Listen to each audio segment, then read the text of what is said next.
Ça, c'est la maison. C'est ce qu'elle avait l'air quand mes parents restaient ici. C'est une des premières maisons qui a été bâtie ici. On vivait 11 dans la maison. Il y avait 3 chambres.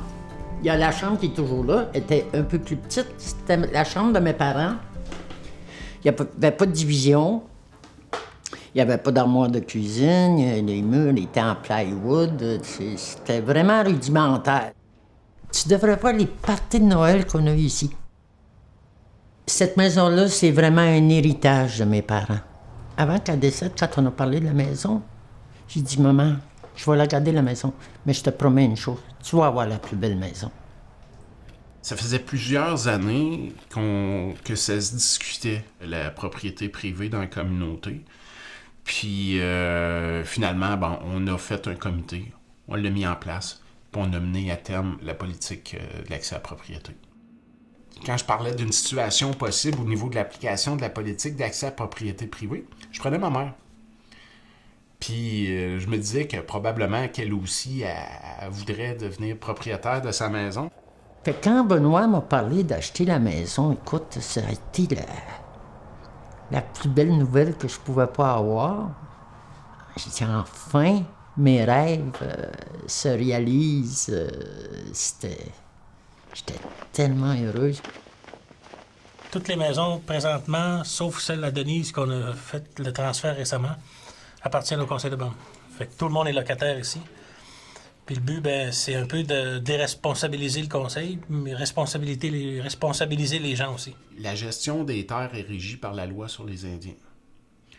Et le propriétaire des terres des réserves indiennes, c'est Sa Majesté la Reine.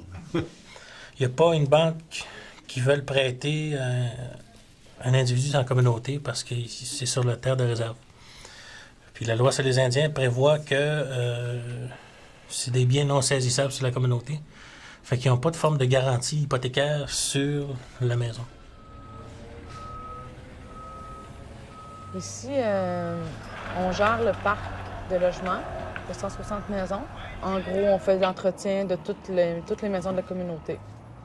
Si tu as un problème avec ta toilette, tu as un problème avec ta porte, avec ta galerie, tu viens ici demander une aide, puis il y a un menuisier qui va aller chez toi pour faire les réparations. Moi, j'ai toujours considéré cette maison-là comme la mienne parce que on a toujours rénové la maison à nos frais.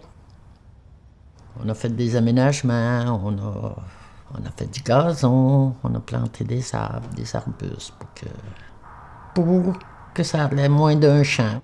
C'est pas tout le monde qui a besoin d'une maison, d'un logement social. Il y a des gens qui gagnent bien leur vie dans la communauté. Il y a des familles qui ont des très bons revenus puis qui pourraient avoir leur propriété. C'est une grosse charge, une maison pour une communauté. La CEDAC vient permettre aux membres des Premières Nations d'avoir accès à du financement sans garantie de leur conseil de bande. Notre financement est réellement basé sur la capacité de payer des gens et sur la valeur des habitations.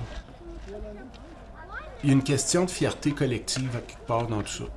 Ça l'amène, je pense, un sentiment d'appartenance à ton foyer, à la fierté d'habiter ici, comme vivre dans un quartier, mettons. On donne un pouvoir aux gens ici qu'ils n'avaient pas avant. Tu sais, les gens ne pouvaient pas devenir propriétaires. Ils restaient locataires pour toujours. Là, maintenant, ils peuvent devenir propriétaires. Là.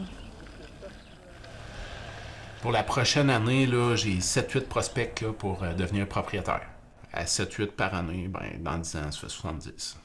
On parle d'autonomie gouvernementale, on parle d'autodétermination, on parle de... C'est exactement ça qu'on est en train de travailler là-dessus. Les barrières sont là depuis longtemps. Les barrières sont dures à défaire, sont dures à descendre, mais on va y arriver. C'est des gros changements à tous les niveaux, autant pour les membres que pour les élus. Et on est bien fiers de pouvoir contribuer à ce renouveau-là de l'habitation. Quand j'ai fini ma journée dehors, là, je m'assis. J'aimerais tellement que ma mère se promène dans mon jardin. J'ai planté des roses parce qu'elle s'appelle Rosanna, ma mère.